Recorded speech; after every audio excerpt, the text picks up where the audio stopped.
This is TWiT. We're going to head over and take a look at a MacBook with a touch screen. What? Yeah, it exists, and it's right over here. Let's head on over and take a look. We're going to talk with Kevin Kwok.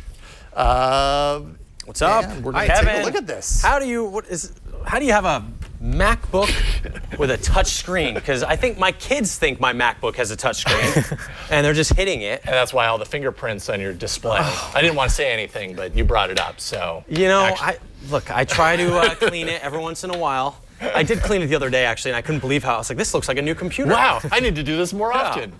So the most important question is, how dirty does your display get now that you're touching it all the time? So there's a certain field of view where the touchable region is like this. So if I turn down the brightness, you could see there's just a triangle of smudges.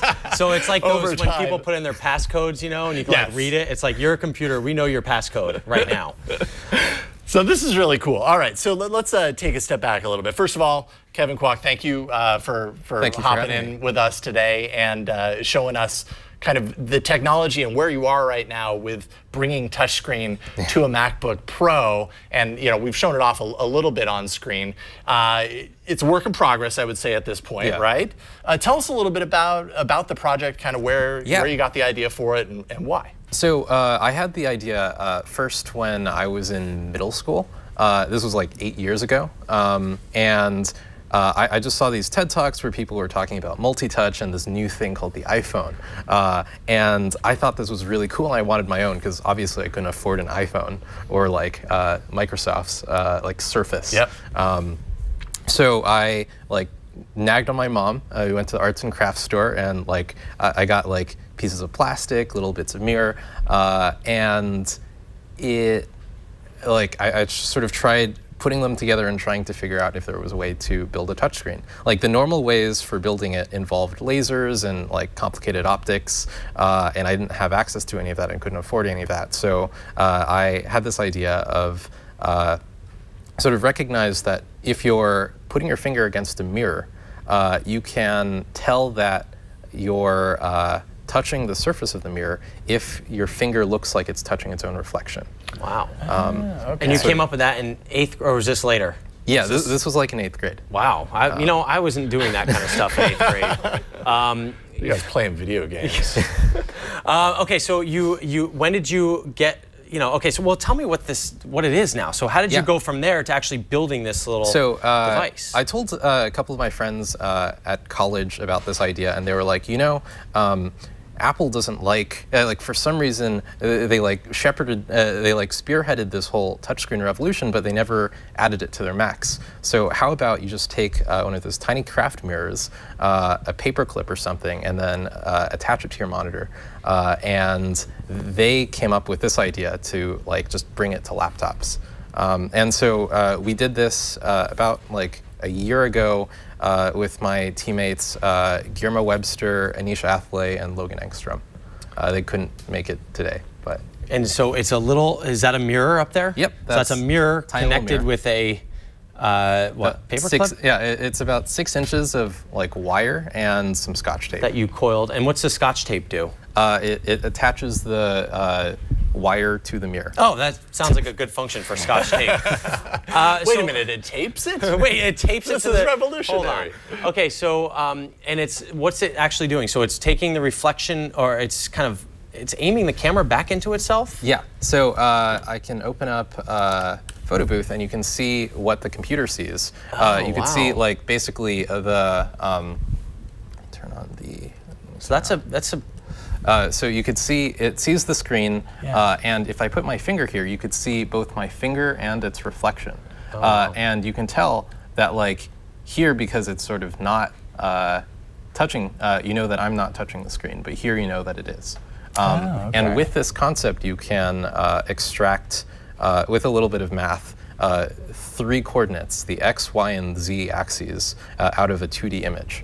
See, I knew there was something complicated about this. Okay, you got to know like math axes. Okay. Well, yeah, I mean, on one hand, it's one thing to create the piece of hardware, you know, which, I mean, we were showing the walkthrough on how to make it. Anyone could make this. It's very easy. Are you encouraging people to kind of experiment and make it themselves? Yeah, like I think because it's such a simple idea, and the real idea is just that you can use reflections to get additional bits of information from pictures. Right. And you could use this for art installations, for like smart boards, like large touchscreens. You could probably do it for like, there's a lot of things that you could probably use this idea for. Sure. So on one hand, you've got the hardware.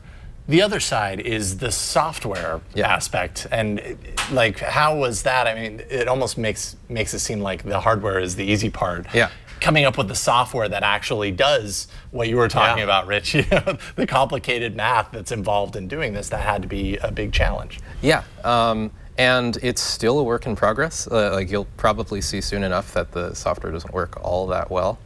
Well, there's apps that have been around for years, like on the App Store, that still crash. So I mean, we understand with this. So can you show us a demo of kind of what this is good for? Or okay, so this is what are we seeing right here? So this is the software that sort of gives you an internal look at how, like, what's going on. So you can see these like weird lines represent the calibration points, and you can see it highlights my finger, and when it recognizes that there's a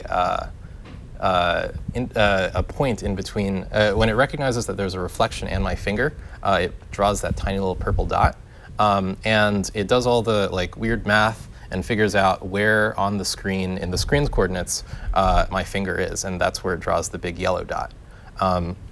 And if I enable a mouse mode, it starts acting as basically a mouse driver.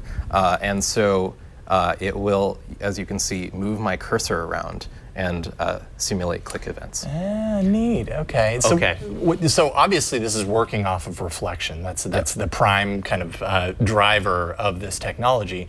How does it know the difference between, a reflection of a finger and a reflection of everything else? Well, so fortunately there aren't that many other things. Does it work with faces? Well, I mean, but you can see right there. Does it work with the nose? Let's say. Like there aren't many other things that get that close unless you're rich and you put your nose on your screen all the time.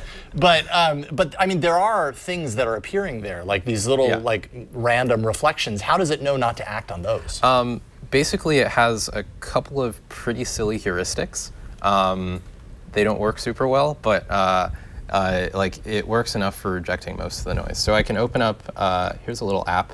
It's a like little online piano. One of my favorites. On Google. Rich is really good at playing the JavaScript piano. I have this bookmarked.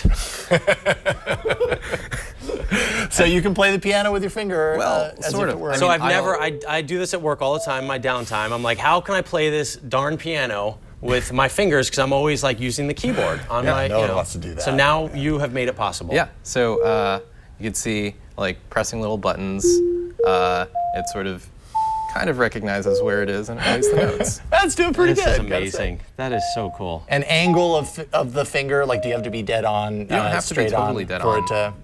And some fingers work better. Like, I noticed mine has a pretty good contact point. You said it. You said it and it stopped working. It stopped working. That's Murphy's law of DIY demos on TV is once you say it's working perfectly for me, it stops. What do you see as the future for this? Is this technology that can be? I mean, you said like the art installations, that kind of stuff. Is this something that can be monetized? Is it something that you see will be built into bigger ideas in the future? I'm not sure it should be monetized. I think what makes it so special is that really anyone can make it, and I feel like it'd be better if we could like see this kind of technology, this idea, being used for a bunch of different things in the future. So it's like almost like Google Cardboard, like you buy that on Amazon or for like $5 and you see what you do with it. Yeah. I like that. So it's like the paperclip instead of cardboard. So you would have a little kit with everything you need: a piece of tape, a paper clip, and a tiny mirror. Yep. And maybe a flash drive with the software on it. Where can people kind of find the software if they're building these on their own? It's on GitHub. So you can go to github.com/bijection/Sistine.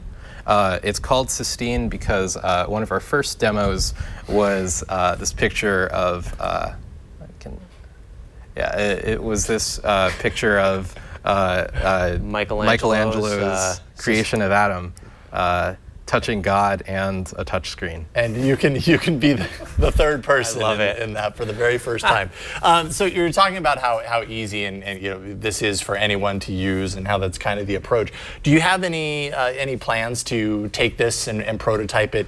I don't know, to more kind of complete level, or is it always meant to kind of be in this DIY fashion? We've looked into this, for a while. Like I mentioned in the beginning, there's the triangular smudge pattern. Right. So I couldn't, for instance, X out of an app by clicking on the top right corner. No spotlight for you. No spotlight for me. Yeah.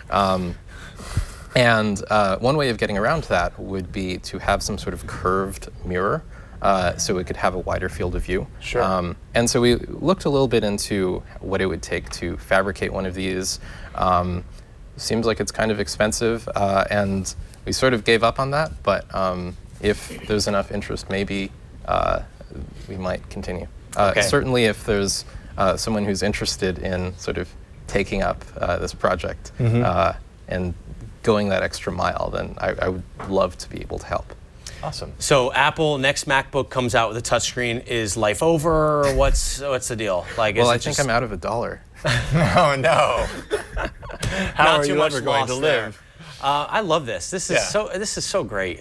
I love that we have people like you that are doing stuff like this. Because me, I would be like, I don't even understand my webcam. So I just love the idea that you're like, what can I do with this in 8th grade? And now you've made this. This is amazing. Turn it into something. And it also has the added benefit of being a security cover for your webcam. Yeah.